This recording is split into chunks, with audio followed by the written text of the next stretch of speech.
ஒரு 6 வயசு பையன் தன்னுடைய 3 வயசு தங்கச்சியை கூட்டிக்கிட்டு கடை வீதிக்கு போனான். நிறைய கடைகள் இருந்தது. அதை பார்த்துட்டே வந்தாங்க 2 பேரும். ஒரு பொம்மை கடையை பார்த்துட்டு அந்த பொண்ணு அப்படியே நின்னுட்டா. அதில் இருக்கக்கூடிய பொம்மைகள்லாம் ரொம்ப அழகாக இருந்தது.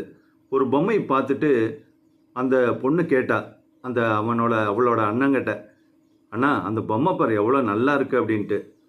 அவனுக்கு ஓகே, அந்த பொம்மை தங்கச்சிக்கு வாங்கி கொடுக்கணும் அப்படின்னு சொல்லிட்டு கடைக்காரங்கிட்ட, இது என்ன விலை இந்த பொம்மை அப்படின்னு சொல்லி ஒரு பெரிய மனுஷன் மாதிரி கேட்டான்.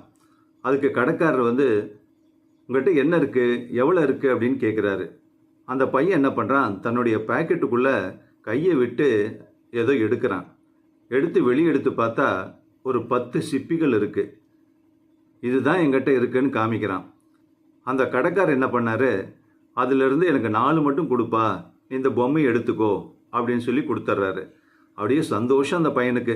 தங்கச்சி கேட்டதை வாங்கி கொடுத்துட்டோமே அப்படின்ட்டு அந்த பையனுக்கு அவ்வளோ சந்தோஷம். அந்த குட்டி பொண்ணுக்கும் ரொம்ப ஹாப்பி. 2 பேரும் இந்த பொம்மையை வாங்கிட்டு சந்தோஷமாக அந்த பொம்மையை அப்படியே விளையாடிக்கிட்டே போயிட்டாங்க. அந்த கடையில் இருந்த ஒரு வேலைக்காரன் அந்த முதலாளி பார்த்துட்டு, ஐயா என்னங்க ஐயா இப்படி பண்ணிட்டீங்க, அது எவ்வளோ காஸ்ட்லியான பொம்மை, நீங்கள் பாட்டுக்கு உபயோகமே இல்லாத ஒரு 4 சிப்பியை வாங்கிட்டு அந்த பொம்மையை கொடுத்துட்டீங்களே அப்படின்னு கேட்குறான். அதுக்கு அவர் சொன்னார், இல்லைப்பா, இப்போ அவங்ககிட்ட அந்த பையன்கிட்ட இருந்த பொருட்கள்லேயே ரொம்ப உயர்ந்த பொருள் அல்லது மதிப்புள்ள பொருள் பார்த்தீங்கன்னா அந்த சிப்பி மட்டும்தான். ஒரு பொம்மை அல்லது பொருளை வாங்கணும் அப்படின்னா பணம் கொடுத்து தான் வாங்கணும் முடியுங்கிறத கூட அந்த பையனுக்கு தெரியல. அதனால் அந்த சிப்பியை கொடுக்குறான். இப்போ நான் இல்லைப்பா, சிப்பிக்கு இந்த பொம்மையை கொடுக்க முடியாது, நான் பணத்துக்கு தான் கொடுப்பேன்னு சொன்னால் அவன் எவ்வளோ சங்கடப்படுவான்.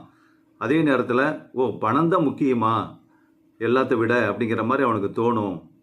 அதனால தான் நான் அவனுக்கு கொடுத்தேன். அது மட்டும் இல்லாமல் இப்போ தன்னுடைய தங்கச்சி எதை கேட்டாலும் தன்னால் வாங்கித்தர முடியும் அப்படிங்கிற ஒரு தன்னம்பிக்கையாக மனசில் நான் விதைச்சிருக்கேன். இப்போது அது எல்லார் மேலேயும் அவனை அன்பு செலுத்த வைக்கும்.